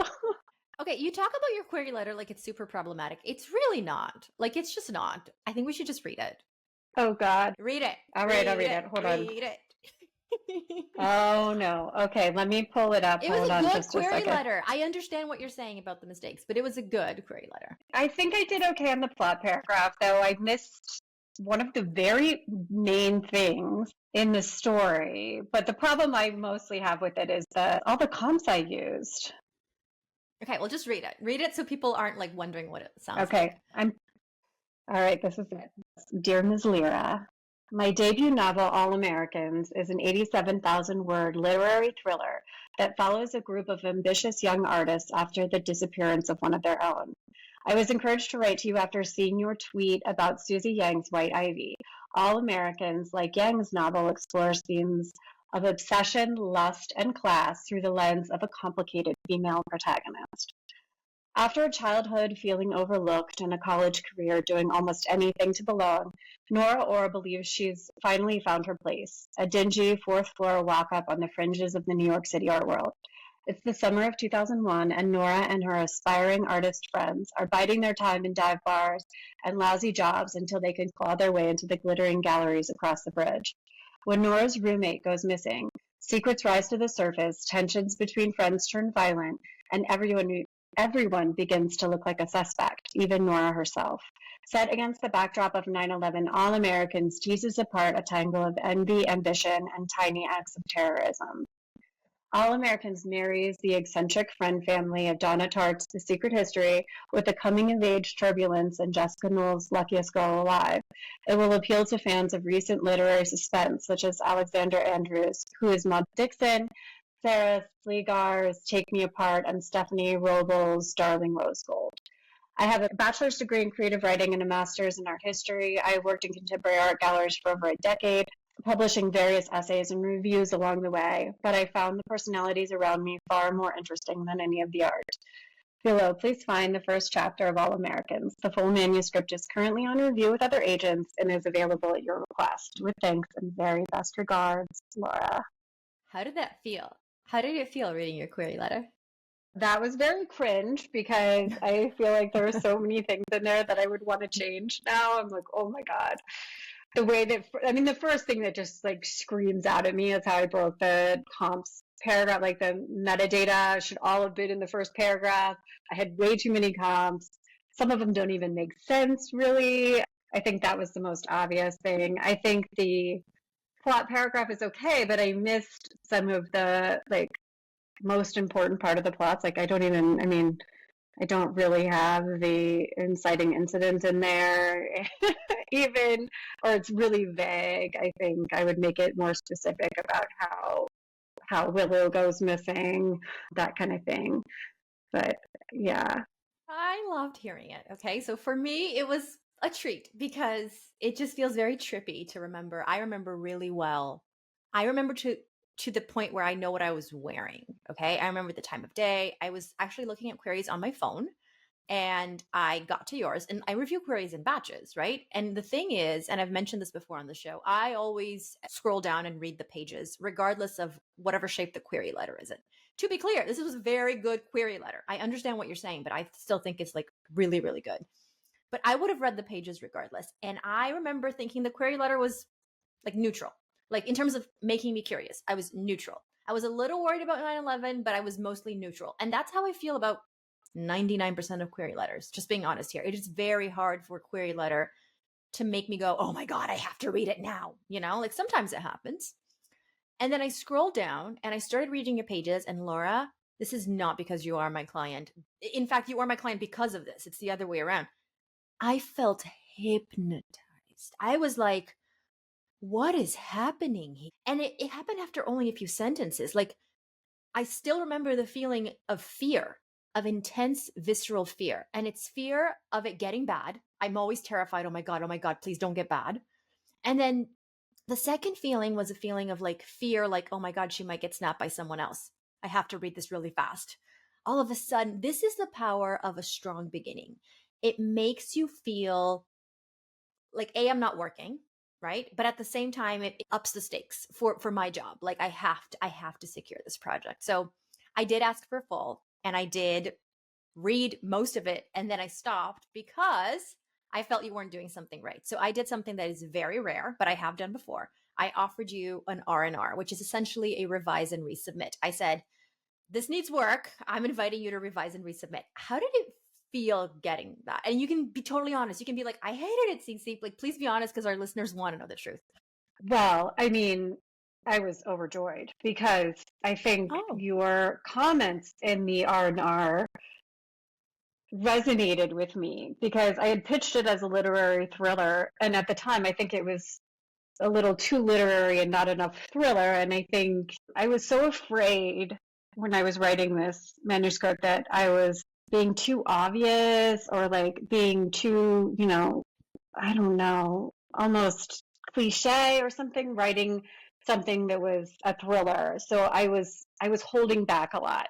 And I think that what you said to me in the R&R was, this is not a thriller. This does not read like a thriller, and you need to up the stakes or just up the tension, up everything, up the volume on all of it.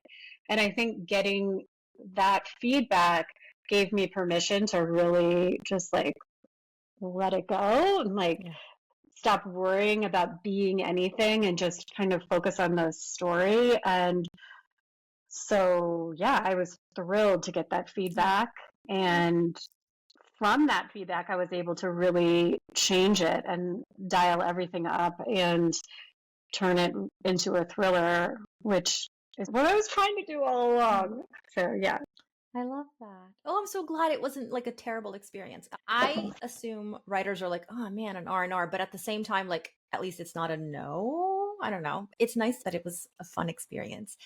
It's not just that, like, I think writers need to be aware too that, getting an R&R, like if you have to do edits on your book, you're going to be doing edits on your book no matter what. So getting an R&R is just like, that should be, oh my God, I have more to do. There's more I can do to make this a better book, to give me a better chance to sell it or get an agent. So anytime you get any feedback, whether it, anything that gives you something concrete to work on should be really exciting. It's giving you more to do to help your chances of success, I think. So, and just knowing that, even if you don't get an R&R, you get an offer right away, you're still going to be working on the book. You're still going to have to edit it a million times. So I think it took me 3 or 4 months to do those edits and get them back to you. So just giving a timeline on it. Yeah. And like, honestly, I've had people take over a year and it was brilliant too. Like however long you need to take, rushing is always a mistake. Always a mistake. I've never heard someone go, yeah, I'm so glad I rushed my manuscript. That doesn't happen.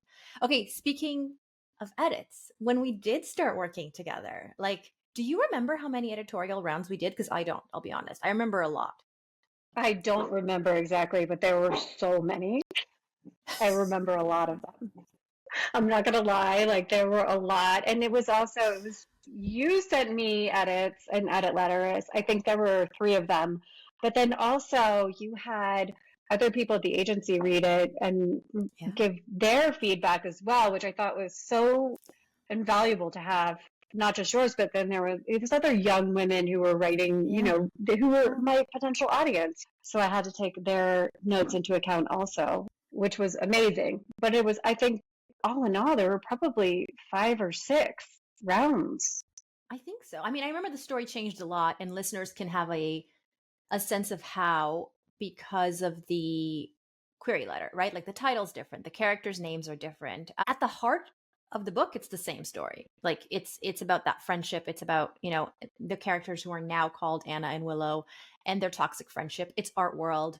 It's always been a story about the ferocity of female ambition, and it's always been literary, and it's always had those toxic friendships, art world, unlikable protagonist elements to it. But at the same time, it changed a lot. One of the things we changed, one of the notes I gave you, and I was so scared to give you this note. I'll be honest, I was terrified because I was like, Laura's going to think I'm unhinged and she's going to get mad at me and fire me.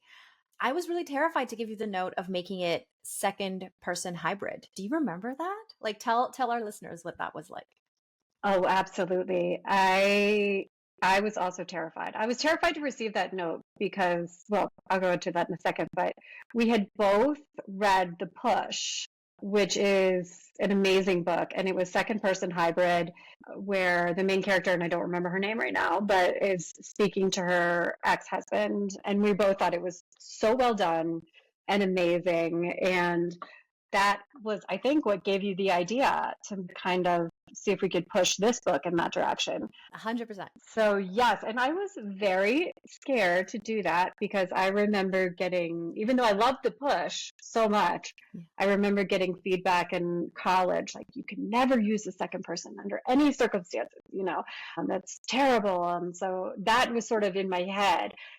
So I was afraid, but then we tried it out on a couple of chapters that I sent to you, and it actually read really well and like upped the voiciness of it, I think. Yes. Like being able to speak in that way, the you character, I thought, I was afraid to do it, but it turned out to be really fun, and I think adds a little bit to Anna's unreliability. She's kind of, I think, like making her seem a little, I don't know, unstable even as she's speaking in that timeline because it's dual timeline. So we ended up only doing the second person hybrid in the after Willow goes missing, which is the A timeline, what I call the A timeline, and then the B timeline is starts from when they first met, when the friends first met. And that one we did in I did in third person because I wanted to make sure that the reader understood that that was like actually factual and not just like Anna's interpretation of events. Like that part is more objective. And I mean, it was complicated, but I think in the end we pulled it off. 100%. You pulled it off. You pulled it off. I think that for me, so yes, Ashley Audrain's The Push was 100% the inspiration behind it. I remember reading it, loving it, and just going like, oh my God, what if Laura did this? And yes, it upped the voice. The voice was already amazing, but it upped the voice. But I also think it added this intimate feel. Like there's just something very intimate about the second person hybrid. And it only works in a few stories where the dynamics are so messy and so enmeshed. In The Push, the protagonist and her husband have this really, really messy, interdependent, potentially even codependent, toxic relationship that, swings back and forth. And the same is true of Anna and Willow, but in a totally different way because it's not a marriage, it's not romantic, but there's just something about friendships, right? Like friendships at that age too, where you become each other's families and your identities, like the wires are crossed there in terms of your identity. And it's just really interesting. So I loved that you did that. You did a fantastic job. Speaking of like all the notes that you have to do in a book. And, part of what we do in this show is like demystify what it is actually like to write a book and to pursue publishing. You had an agent before me. What was that like? I know you've talked about it in your newsletter already. So tell our listeners what that was like. Yeah, I did have an agent before you. I think I signed with her more than 10 years ago. I think it was in 2014. And I had written a novel and in retrospect, I realized this should have been a red flag for me, but she did offer me representation right away, like within, a few days.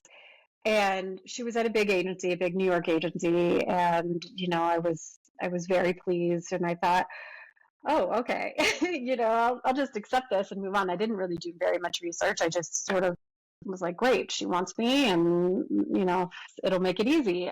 We did very little editing before we went on sub with that book, which I realized, obviously, from, my 2020 hindsight, but the book was not ready to go out, and it didn't really have a structure at all. And I think a lot of what I learned from you, Cece, in the R&R and just editing with you is I had to figure out how to write books with structure. Like I have always been able to write a sentence, that's not a paragraph or a scene or whatever, but that part's the easy part for me.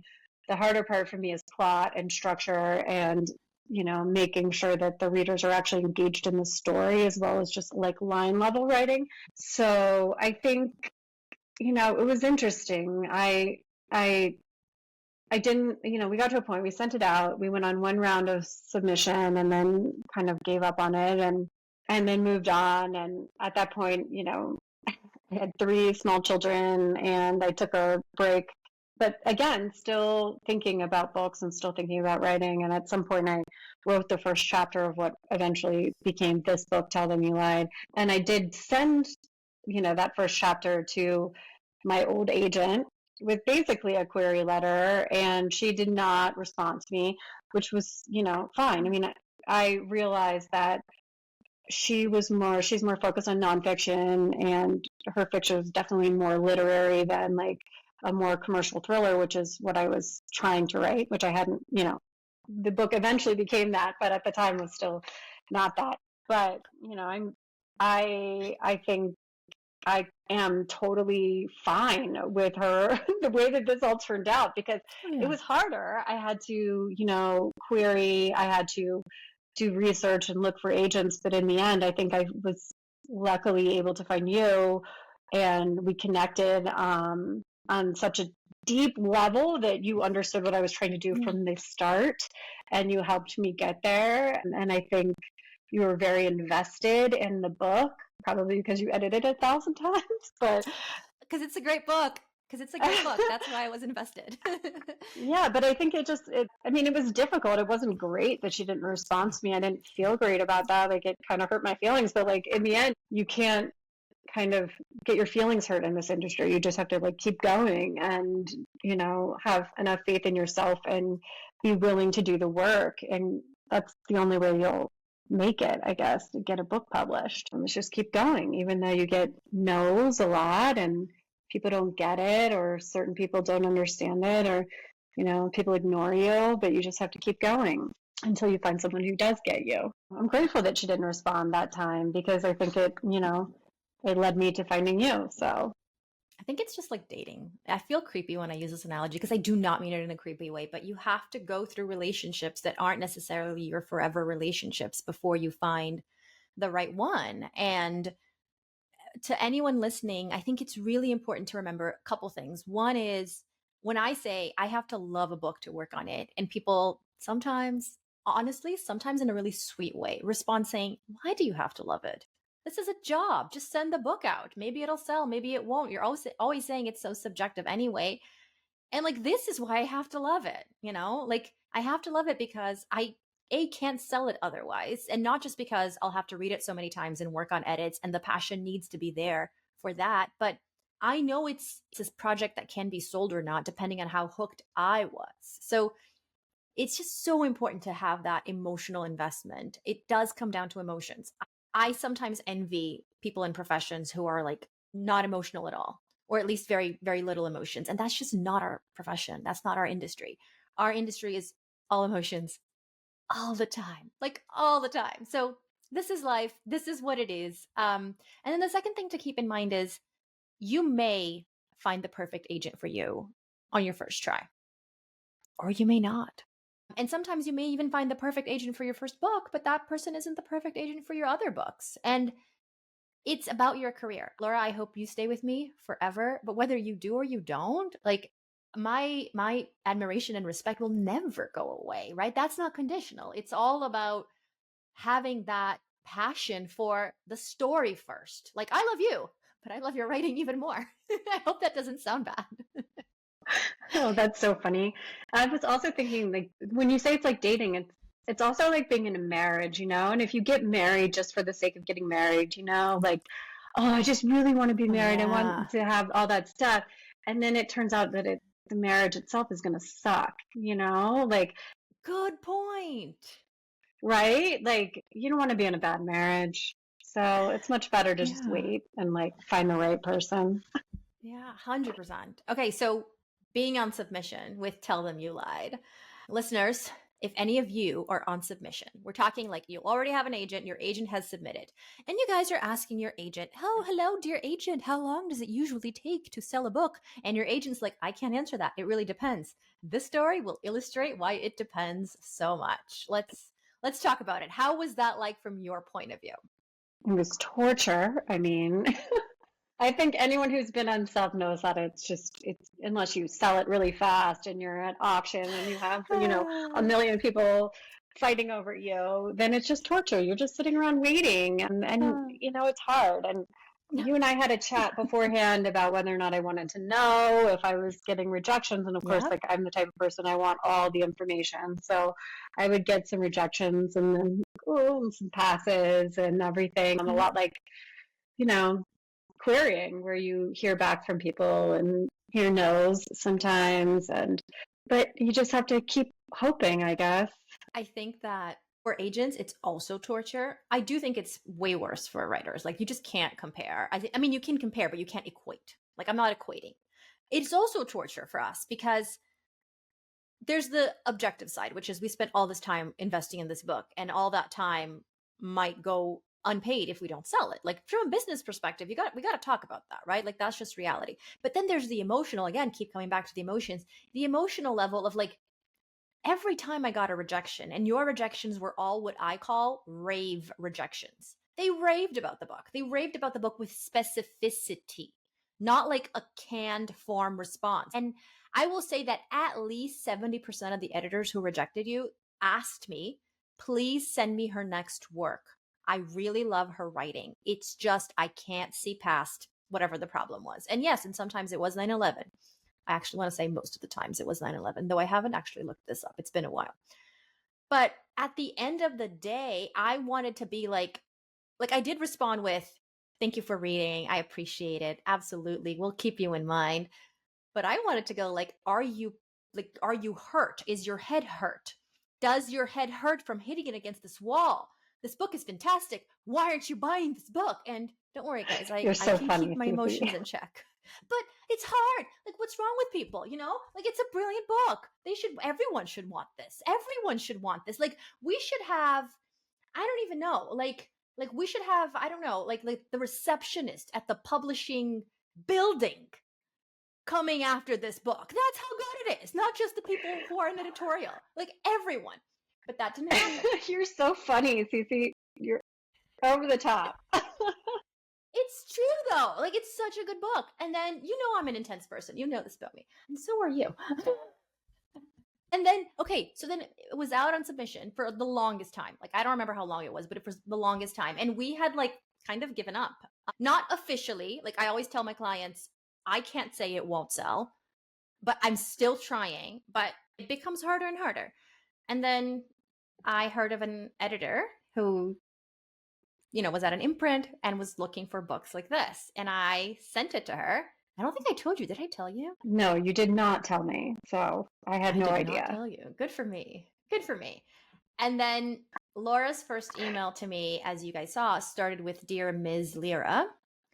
And then fast forward many years, we got an offer from this editor who was like loving it. But before she sent the offer, she was like, I'm reading this and I'm loving it. I'm preparing an offer. Don't sell it. Don't sell it without talking to me. And I forwarded the email to Laura, and Laura's response to me, do you remember your response? Oh, I remember. Should I say it? Yeah. It just said, holy shit, I think. With a million exclamation marks. With a million, yeah. Holy shit. Like, it was the best. I remember where I was and what I was wearing when I got that email. Right? That was something else. That was after I talked to her. Yeah. Yes. So it was on my birthday, day after my birthday. Yeah. Yes. Yeah. We got the actual offer. Yeah. And then here's what I will say to our listeners. Everyone said this book wouldn't sell, right? Like people told Laura before I joined her team, the book wouldn't sell. People told me, I had a conversation actually with an agent from a different agency than the one I work in. And this is an experienced person who's really awesome. And I mentioned the book and I mentioned the challenge. And I still remember what they said to me. They said, I think it's so awesome, Cece, that you're willing to work on projects that won't sell. And you know what? It's okay. Because in the long run, seriously, that's what they said. And they said, in the long run, you're saying her writing's really awesome. So it's okay because the book won't sell, but they'll remember her writing. So then her next project will sell. And that was like a few days before I sent it to this editor who ended up buying it. And I just remember being like so enraged, just being like, I will show you. So mad. I was so mad because I know they meant well, but I didn't like it.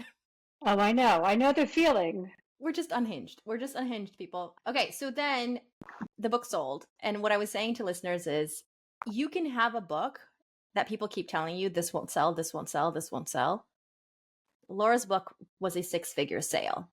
You know, that's what I'm saying. What I'm saying is you don't know what's going to sell or what's not. No one actually knows. You can be confident in a sale. Agents should always be confident in a sale. If I'm offering representation, I'm always confident in a sale, but I don't actually know. And not every book sells. That's the reality. But you can go from people telling you this book will never sell to a 6-figure sale. You can't go from A to B unless you believe in yourself and you keep writing. So you need to do that. You need to keep writing. So how did it feel when you got the actual offer? I mean, I was thrilled. I'd been waiting for so long. You know, I think this was still, Cece, like 3 years ago. So it's hard to even remember. I remember I was having lunch with my friend celebrating my birthday when I got the call from you. So I got to have some champagne and celebrate it. We took some time though to consider it. We did. We had a lot the offer changed significantly from the initial offer. Yes, it did. Thanks to you, Cece. No, thanks to your great story. Listen, there's nothing I can do if the story isn't great.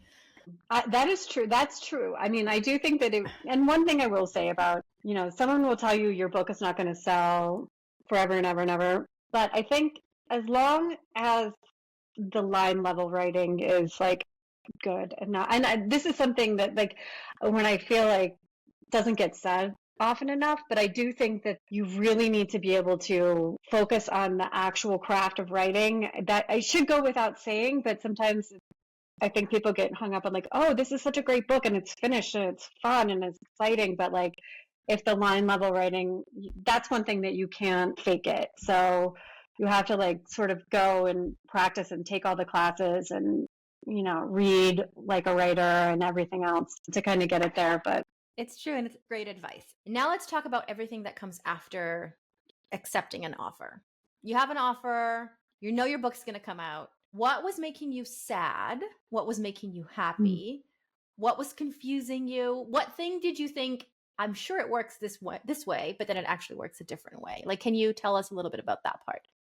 Sure. I think the most daunting and surprising part of this was that just the sheer amount of time it takes, you know, from the time you get an offer to the time that the book is, I mean, this has been such a long time in the making. And you have to be patient about that. And I think that for me, at least, everything felt very sort of precarious. You never know really where you stand. So during all that waiting, there are times when you think like, oh my God, they're going to cancel my book deal because they're taking too long. They don't like me anymore or something, you know, like these crazy thoughts get in your head. And I think that was honestly the hardest part for me. Well, talking about the offer, there was one thing that I didn't love about the offer, and that was that it was meant to be a trade paperback original, which I know I love reading paperbacks. They're easy to carry and they're nice to have, but like there was something in me that just like wanted to hold my own hardback book, and I wanted it to be like an actual thing. And I remember walking into Tattered Cover one day after I agreed to the offer. Tattered Cover is my like local indie bookseller in Denver. And when I walked in, it was like all the new hardback books, like new and hardback fiction. And I got really upset. I was like, oh my God, my book's not going to be there. Where are they going to put my book? And I remember freaking out and texting you about that. I remember you were like really upset, and we were like, and I am very pro paperback because I feel like it ups the chance of a book selling just because hardback is so expensive. Actually, listeners, if you're watching this, let us know on Instagram, let us know on Substack, let us know wherever you're watching this. Do you prefer paperbacks, hardcover, something else? I'm really curious, but I was very pro it, but I knew that it was important to you. And so, I was also sad. Like I ultimately thought it was the right decision, but I was also sad. But then plot twist. So a big thing happened, which was Laura's editor left. The editor who bought the book left. And that was something that happened in the past. You might want to, share a little bit about how that felt, and then share the update we got from the new editor, which wasn't even an update. It was more like, and then this thing, like kind of like in passing. Oh, yeah, because then the book was coming out surprisingly in hardback and in paperback. So people were able to have the option of which one to pre-order and which one to buy, and they were printing both, which was very surprising and made me really, really happy. It also made you confused though, because you emailed me and you were like, Cece, is this real? And I was like, well, we can't ask, because if we ask, they might go, oh, that's a mistake. But if we don't ask, we'll never know for sure. So we were like, what do we do?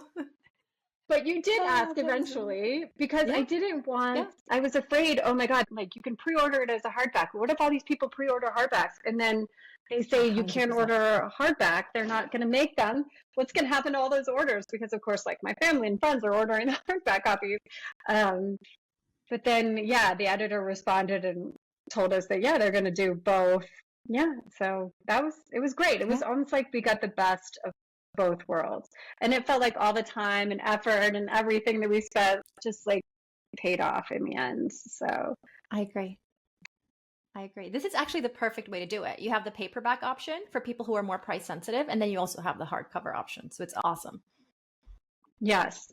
And Kindle and audiobook for people who might want to listen to it too, which is exciting. So let's talk about publicity. How do you feel about that? As we record this, the book isn't out yet. We don't know what's actually going to happen when the book comes out, but how do you feel about publicity as an author? Publicity is also daunting for me. I'm very introverted. I'm very awkward. I'm like a nose in a book kind of girl. I'm not like, I don't like really being the center of attention. I think it's very easy for me to write things and put it out for anyone to read. I can put my feelings by like whatever in my newsletter and stuff like that. That kind of thing, that kind of publicity is really easy for me to do. This right now, having this conversation with you, I mean, you and I have talked 1,000 times, but this I had to psych myself up for because I know people are going to be listening to me. I'm trying to have like an out of body experience right now, pretending like I'm not super awkward and embarrassing, but all that stuff, like anything, is pretty hard. I did hire outside publicity for a PR firm for this book, which has gone pretty well. They've been helping me pitch like related content to other sort of bookish type publications. So I'll have a few essays and like listicle kind of things coming out around Pub Day, which that stuff for me is super easy. So much easier than trying to speak in front of people. So I'm pretty pleased with all that stuff. I don't know. I have to go on television, so I'm terrified about that. And I don't know. We'll see. Hopefully I don't make a fool of myself, but you won't make a fool of yourself. You're talking about your book. Remember, you're the expert. It's going to be great. I know it's going to be great. I know it's daunting. I'm also not trying to invalidate that, but like you went through a lot in your writing career, a lot of rejection, a lot of false starts, a lot of doubt. How do you feel knowing your book, a book which resulted in a 6-figure sale, is about to debut? Like pretty soon it's going to be out there. How are you feeling?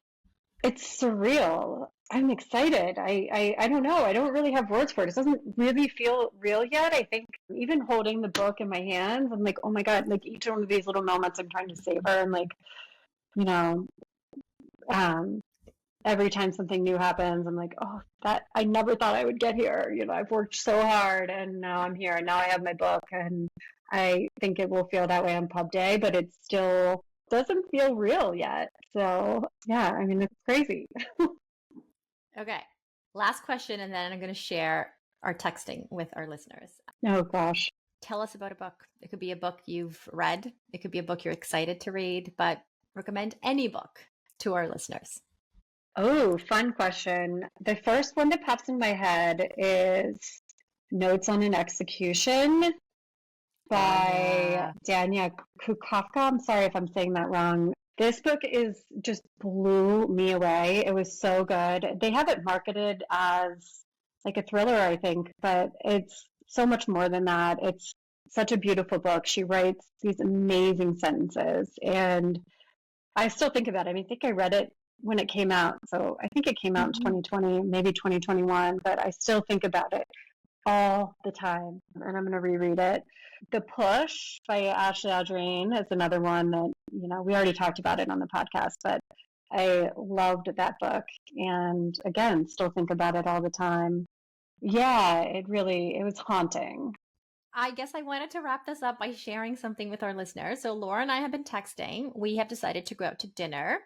And we're like, okay, so where should we go? And Laura told me, what did you say again? Wherever? Is that what you said? I don't care. I'm pretty sure I said wherever, any place. And I responded with, wherever is the answer of underachievers. You can do better than this. Pick your favorite place. Pick your favorite place. And she wouldn't tell me. I was badgering her at this point. And so I did what I think any intelligent agent would do, which is make it about her characters. Authors don't like talking about themselves. If you're an author, typically you're like, I don't want to answer questions about me, but ask them about their character and they get excited. So I said, where would your protagonist want to go?